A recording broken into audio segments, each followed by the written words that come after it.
El contenido del presente video se fundamenta en una inquietud que me planteó el amigo Luciano García Marmolejo alrededor de una discusión que se dio en el INTED alrededor de qué había sucedido con los programas de reforma agraria en el municipio de Roldanillo. Yo le contesté que yo podía aproximarme a esa respuesta, pero para ello hay que recordar que el aberrante sistema de tenencia lo tenemos desde el descubrimiento y la conquista de las tierras americanas. Una vez se dio el proceso del descubrimiento, la corona española consiguió mercenarios que sacaron de las cárceles españolas y los enviaron y se convirtieron en los conquistadores que llegaron a estas tierras arrasando a los indígenas, arrasándoles sus poblaciones, robándoles sus riquezas, violándoles sus mujeres, y sobre los pueblos que destruyeron fundaron las ciudades que hoy en día existen en Colombia. Al final de la colonia, los criollos que estaban en amistad con la corona se constituyeron en testaferros de las tierras, y una vez se dio el grito de independencia, estos testaferros no devolvieron ni siquiera una mínima parte a sus antiguos dueños, que eran los indígenas, y la situación de tenencia se perpetúa hasta el día de hoy. Después de ese repaso que nunca nos habían contado, ¿qué pasó con la reforma agraria? Haciendo muchas reflexiones, yo he llegado a la conclusión de que la reforma agraria fue un sofisma de distracción del régimen para demostrarle a los campesinos y al país que la solución no era reformar la estructura de tenencia, porque con ese ensayo se estaba demostrando que los campesinos no servían para ser propietarios, sino que no debían salir solo de ser meros jornaleros de la tierra.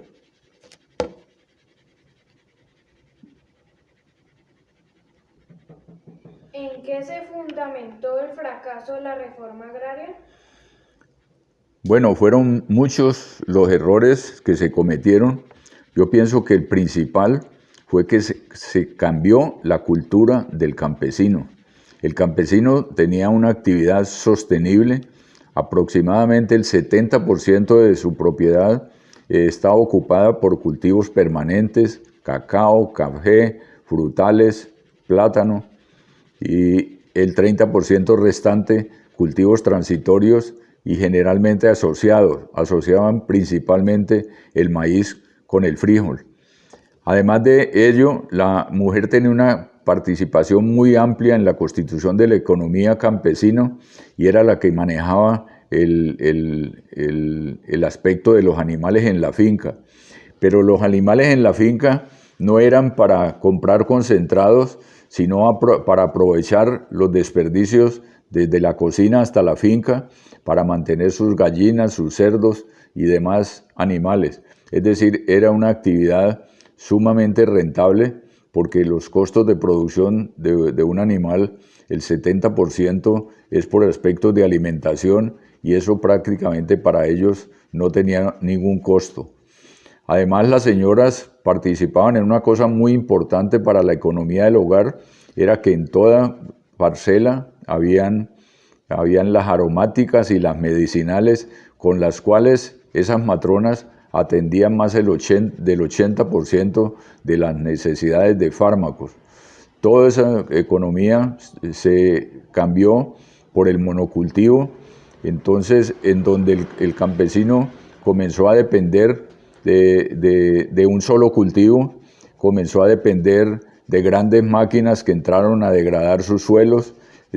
Al romper la biodiversidad llegaron las plagas, tuvo necesidad de venenos y tuvo abundantes créditos, pero no para que viviera bien el campesino, sino para que tuviera que comprar, con qué comprar toda esa cantidad de insumos que eran todos nuevos para él.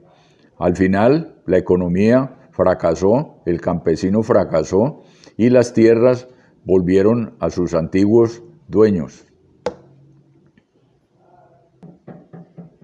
¿Habrá la posibilidad de que algún día millones de campesinos tengan la posibilidad de acceso a la tierra?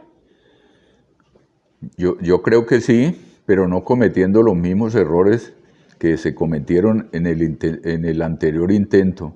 Erradicar el término de expropiación por el de compra de tierras. Este término lo que hizo fue enfrentar en una guerra a los propietarios con los campesinos, donde salieron perdiendo los campesinos. Establecer un catastro diferencial que grave las tierras que no estén ofreciendo una explotación adecuada y recuperando la cultura de la campesina, modernizándola, dándole un sentido empresarial y enseñándole al campesino la importancia de aprender a trabajar en equipo.